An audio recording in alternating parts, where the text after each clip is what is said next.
All right, we're live. We're live. We're live. I'm here. Hold on. I'm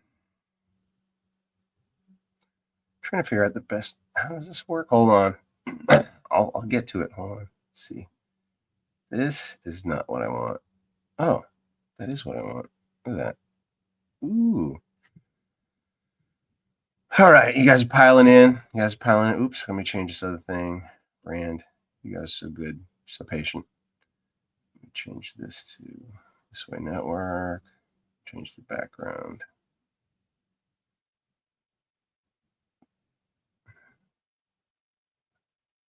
Let's just put this in the background. There we go. Put Armenia in the background. All right. Yes, you guys, enough of you guys are in here. Let me get started. So, I wonder if Ara's going to come in. Ara, come in here. I'll talk in here a little bit more about. So, yeah, there's this narrative. There's this anti-Semitic narrative going on right now. I mean, this is like because of what's going on over there. Everybody's hating on the Jews. Hating on the Jews. It's like the Jews have been hated on since the beginning, obviously, and everybody does evil, right? Everybody does evil. Hamas does evil. Hamas butchers innocent people, and Jews do evil, and Slovaks like myself do evil, and Armenians do evil, and Turks do evil, and Swedes do evil, and Australians do evil, and Kenyans do evil. Like we humans do evil, right? But when something bad is happening in the world, the narratives get all uh, so. So as I was listing off, you know, people do evil. It's we all do evil. We all do evil. But to then say this ethnicity doesn't like that ethnicity, right? This ethnicity doesn't like that ethnicity. It's yeah. Well, all ethnicities hate each other, and all ethnicities love each other, right? It's when we do these these generalizations that we do evil by saying Jews hate Armenians. It's like the stupidest thing you could say, because people hate each other, period. It's like saying every Jew hates every Armenian. It's like, I'm going to not swear here, but it's like effing brainwashing, right? To think that one ethnicity is more evil than another ethnicity. Jesus came to die for sinners, right? Jesus, a Jew, and God incarnate in Jewish flesh forever, right? Doesn't make Jews more special, right? It doesn't make Jews more special because God chose to become human in Jewish DNA. Doesn't make them more special. He's an individual, God, Jesus Christ, and it doesn't make anybody else less. And my mission, my mission is to demonstrate. Well, my mission is Soghomon Tehlirian's mission, right? Soghomon Tehlirian, and here it is. His son, Zavin, my friend who passed away in February, said multiple times, over and over and over again, my father never said a bad word about Turks. My father never said a bad word about Turks. And then he said he didn't hate anyone, which means his father never said a bad word about Jews. His father never said a bad word about Germans. His father, Soghomon Tehlirian, never said a bad word about Turks, right? So when we categorize an entire ethnic group, just throw it out there.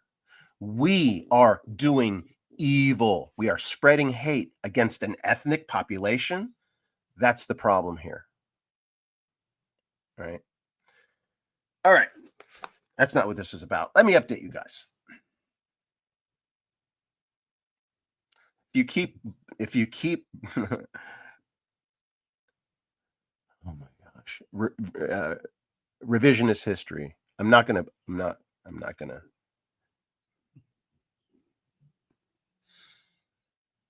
Revisionist history, I can't do anything about that. Actually, I can, and that's what I'm doing. I'm going to be teaching true history through the Soghomon Tehlirian story. People are going to be actually learning true history rather than revisionist history. Right? So,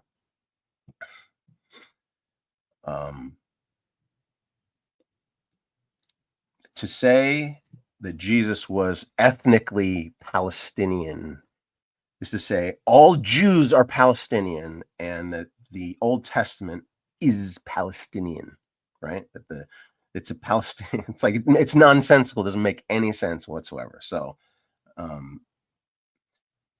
yes, Turkey was very Christian. All right. That's not getting a little sidetracked here. Let me what was I gonna this is the way I want to say. All right. So yeah, you see the hair. Let me update you and not be sidetracked by this. It is hilarious how ignorance breeds hate and violence, right? People that call Jesus a Palestinian are just morons. Sorry. I'm not going to mince words. It is part of the division that's going on, people targeting an ethnic population and saying, well, Jesus can't be a Jew because we hate Jews and we can't hate Jesus. That's all it is, right? It's like, no, you can't hate Jews. You should not hate Jews. You should love Jews. The Bible says, pray for those who persecute you, love your enemies. And if somebody's persecuting you, whatever ethnicity they are, pray for them, love them, and pray for them to come out of their to awaken from their slumber.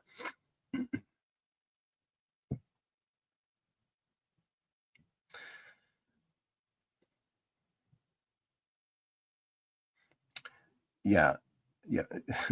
People who are ignorant, moron is a synonym. Moron is a synonym for ignorance, right? It's just a factual statement. To call someone ignorant, maybe it feels painful to hear it. It's a synonym, right? Moron, ignorant, ignoramus. People by definition believe lies. That's they need to uh, be educated. And I'm not obviously, I'm not lording it over. It's like there's plenty of things that I'm ignorant about, right? I used to not know anything about Armenians. I used to not know anything about why Hitler did what he did, right? I used to be completely ignorant about that thing. And I've become an academic, like an expert in I'm not an expert in Ottoman history. I'm not an expert in Armenian history, but I am an expert in a particular Armenian. I'm grateful that by pursuing knowledge and reading books and listening to contrary opinions and the general consensus of academia, right? That's how you get closer and closer to truth. But the first place you get closer to truth is in the Word of God. So thank God you guys all come to Bible every morning, so that we can grow in our knowledge and wisdom. Every morning, consuming the Word of God written by Jews. The entire Word of God. I think there may only be one book.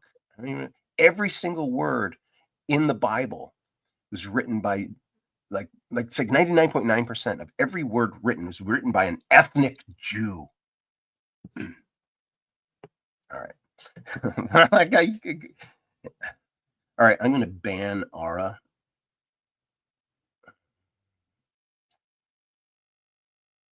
There.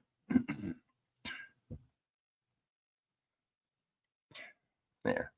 I'm glad you guys got to witness that because that's what I have to deal with. Right? He's unhinged. Yeah. So I'm glad he showed up, but you guys get to see that, right? So let me update you guys since you guys know him, right? Since you guys know him now, he's a lovely, lovely man.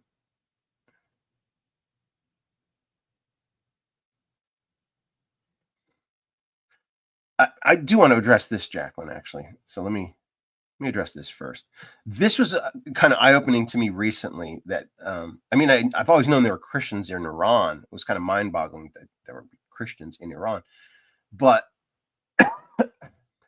99% of the Christians in Iran are Armenians who escaped the genocide, right? They're Armenians. Armenians are Christians, and so when you hear about Christians in Iran, it's the Armenian community that and there's revival happening there, yes. And the Soghomon Tehlirian story is going to be well, that's what I'm talking about. There's Christians everywhere, and a lot of them are, because of the persecution of the Armenian culture, they're all over the world. And when this story is told, they're all gonna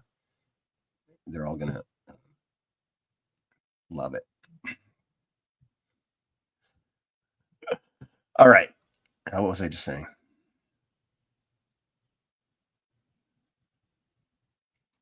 Oh, yeah. Christian podcast. Actually, he could come in here if he finds this on This Way Network. I don't think he knows. He could come back. It's okay if he comes back. I'll just give him another chance. And I can unban him.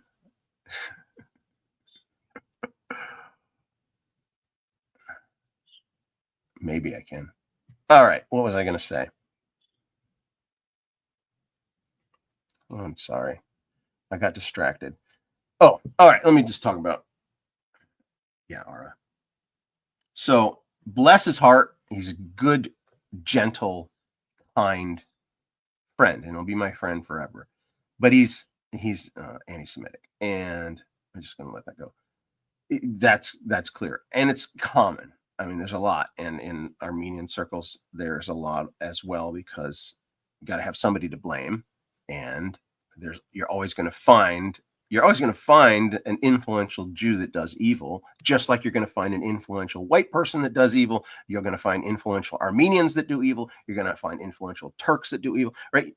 But they just zero in on this one ethnic population as the purveyors or the perpetrators of all evil. All right, so that's one thing. And so, he's been essential and integral to this project. He's introduced me to important people, but there's limits to the access that I can give him. So he's no longer welcome here on whichever. This must be, This Way Network. He'll show up. If he shows up tomorrow in Bible Every Morning, it's fine.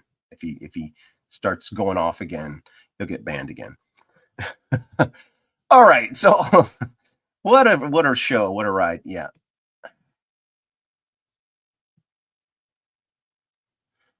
But this project is going to be exposing a lot of this.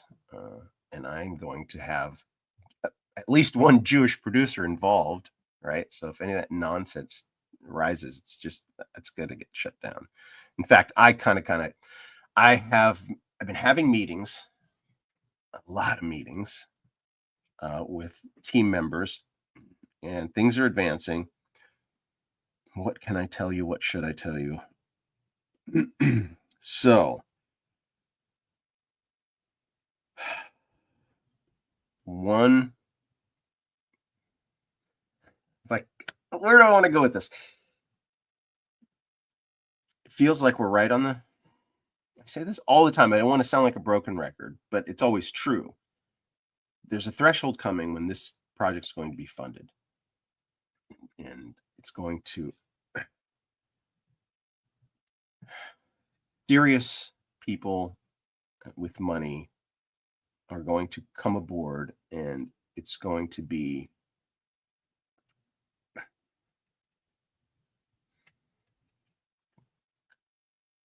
I have a target right now, a person that I want to meet with. I'm not going to mention it now. I just don't want to say it every time. I've mentioned it in the past.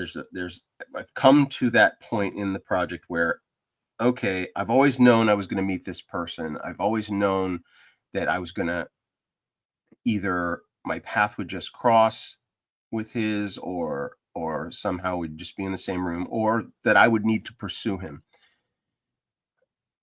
Hi, Sabrina. So this person, I've had a vision that this person is the most talented in their skill set, and the most acclaim, and the most controversial, and ironically has said some anti-Semitic things as well. So, but this person is a savant, an artist, a creative person, and a Christian, and has repented of some of the some of the bad things that he has said. So the potential investor that I met with last Tuesday, and that was the second meeting with this investor, and this person is very interested in investing and very um, it sounds like, and is connected to this other person. This potential investor is connected, says he can get set me up with a meeting with that other person. Well, I have other potential connections to that unnamed person as well. So yesterday I sent an email to the potential investor as a follow-up to our meeting, saying, okay, I need a little bit of money for this thing in order to be ready to meet with this person that you say you're going to set me up in a meeting with. So that follow-up email was just saying, this time is of the essence. This is our time frame. I need some money this week so that we can have this thing ready by January. And this big meeting, we need to put it on the calendar. And I'd like to put it on the calendar in between Armenian Christmas, which is January 6th. So Armenian Christmas. Armenians celebrate Christmas at the beginning of the year, and everybody else celebrates it at the end of the year. So, but I want to have that meeting between January 6th, Armenian Christmas, and January 20th, the presidential inauguration, because that's like, that's a window of time that's prime for what I'm doing. We want to hit the ground running in January. We want to get this thing ramped up full bore in January, right? That's the goal, and that's the pitch. So sent an email to the potential investor, just kind of put the ball back in his court, and there's people CC'd. It's like it's a group email. It's not a one-on-one. So it's like people on his side hold him accountable, and people on my side that have helped me develop along the way. And then after that, I'm like, well, why don't I have a couple of other tangential connections to this person that I want to have the meeting with, the one that shall not be named, that I'll, if you guys say it in the comment section, I'll say yes. If not, well, so this person, I've got a couple other connections. So one of my friends produced a movie with this person a long time ago. So at least that person has name recognition in this person's circle. So I sent a text to my friend who produced a movie with him saying, hey, I want to reach out to him now. Oh, I didn't say that. I said, hey, let's grab coffee, and then I'll tell him. And then I have another friend that says, I have a really good friend that's really good friends with this person. So I reached out to that friend yesterday and said, well, I want to have a meeting. Set me up with a meeting with your friend. Lucas, you got it. Yeah. So so right now I have the potential investor that says he's going to reach out to this person. I have a friend who's a movie producer who produced a film with that person that I'm reaching out to see if he'll reach out. I have another friend that says he's really good friends with the friend of that person, and I reached out to that friend to set me up with the friend of the friend, right? So and then I get a text from one of my team, one of the new members of the team, who has a friend that works in the industry in a influential capacity, and that person on the team says, I need to let's set up a meeting. And I said to him, let's set up a meeting with her. And he texted saying, all right, she says it's going to be easy to get to this person. She says it'll be no problem from her angle. So that's 4 different angles that and it kind of tells you how life has been going for me. It's like, all this time, all these people come and say, you should talk to that person. You should talk to that person. That person's interested in an Armenian project. That person has gone to St. Peter Armenian Apostolic Church in Sherman Oaks, where Der Schnork is the priest. And now I'm friends with Der Schnork. So it's like all along the last 7 years, I've always had this sense that I was going to meet that person. And so now it's crunch time. It's like we need to hit the ground running. The pitch material is ready. And the timing is ready. And with the November 5th going the way it did, things are going to be going well. And this person was apparently at Mar-a-Lago, or has been, frequenting Mar-a-Lago of late. And so that's a good sign. Well, I already knew that he was on that side of things. But so the guy Forgive me and thank you for bearing with me in all my vagaries. I'm not I'm talking around the name. It's already in the comment section. All right. So I can't wait to be in a room with this person. Back up a little bit. So there's a guy in my circle of my planning team, my inner circle. There's about 6 of us in this planning committee. This guy's going to set me up with a producer friend of his she says it'll be easy to get to him, to get to this person. So he wanted to set the meeting up. First, he said Thursday, that's tomorrow at 7:30. And I had already told the team that I have choir practice. I have choir practice on Thursday. And it's the last choir practice before the Sunday Christmas performance. I can't miss that choir practice. It's like I'm getting the songs down. I'm close to this, having my tenor part locked in. But one good 2-hour practice is going to nail it for me, and I cannot miss that. Like, maybe they don't understand that, but I've told them this is an Armenian church that I'm going to, and I'm networked in, and this is kind of a natural, organic way that I'm becoming a part of the community, and I just can't miss it. And then, well, how about tonight? We meet with this producer tonight at 7:30, and I had already told the team it's my 25th wedding anniversary today. So I tonight belongs to my wife and I. There's no meetings happening tonight. Sorry. And it's it's like a test. Like, it's like God testing my resolve, priorities, right? Oh yeah, meeting this producer person that can connect me to the other person. I should jump at this. Thank you, Lucas. Tina is my wife, not Gina. Producer Gina is somebody else. Tina is my wife. Typo. It's all right. So it literally, this was texting back and forth yesterday, was like, I want to meet with this person, and next week is Christmas, and I know that person's off all next week. You're welcome, Lucas. But I have these other things, and it's like, you'd think it would be priority for me to meet this person that's going to be able to connect me to that person.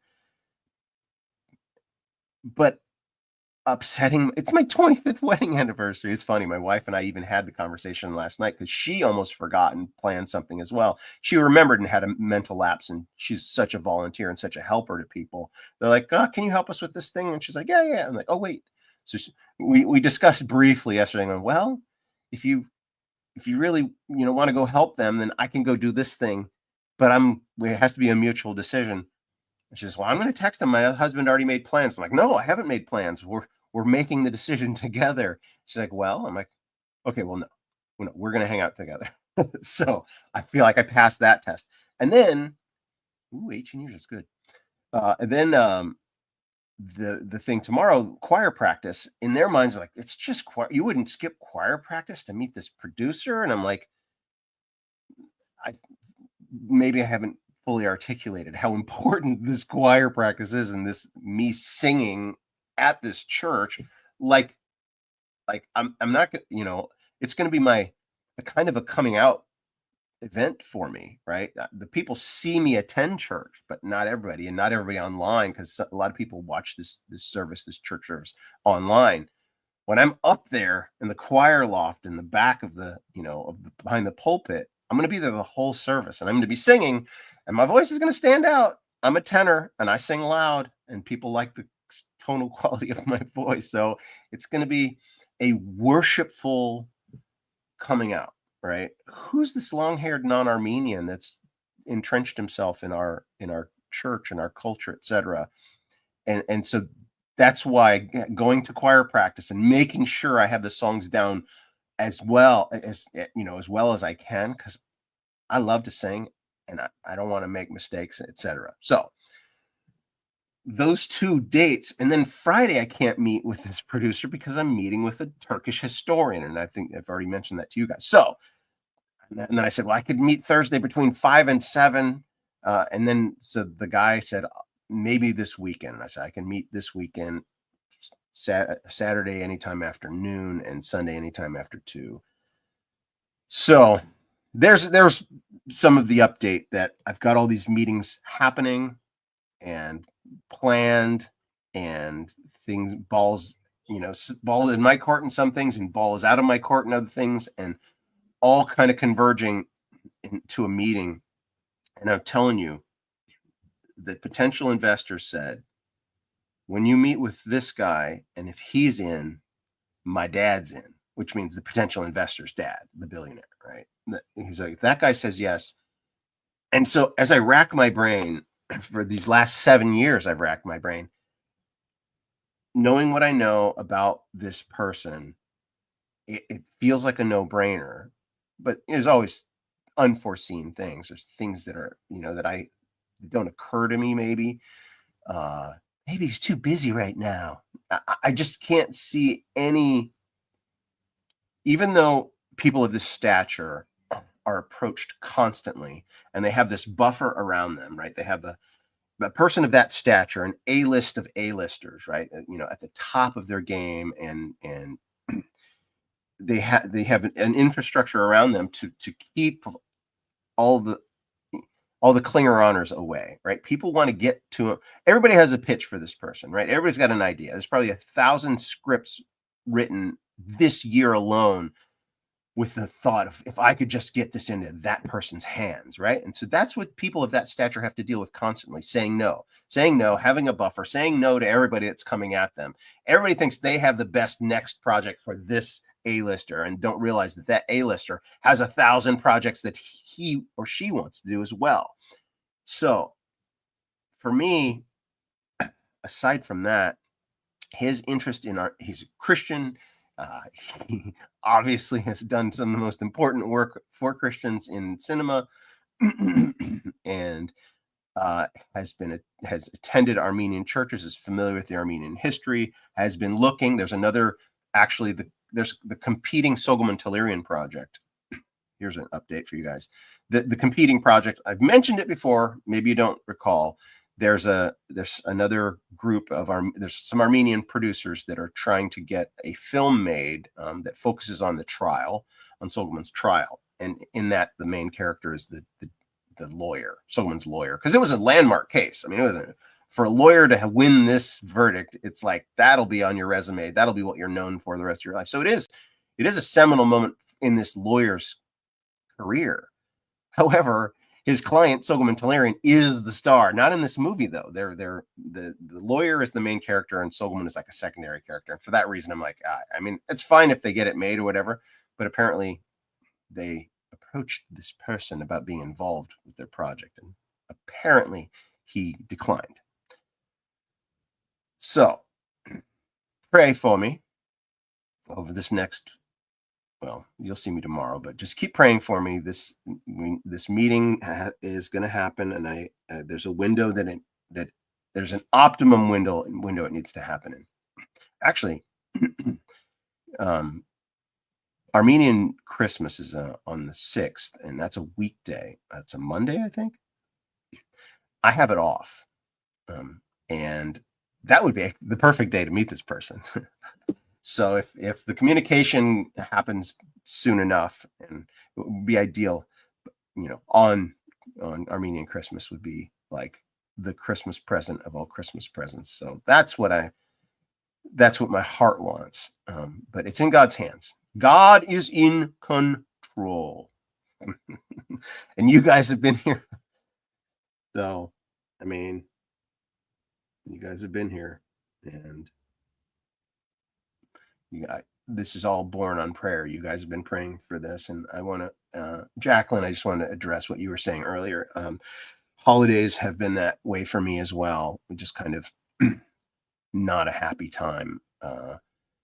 And then, we get married and have kids, and it's just too busy and everything. But I absolutely identify with that sentiment, Jacqueline. I love you. I'm glad you're here. I want you to be encouraged. Good things are ahead.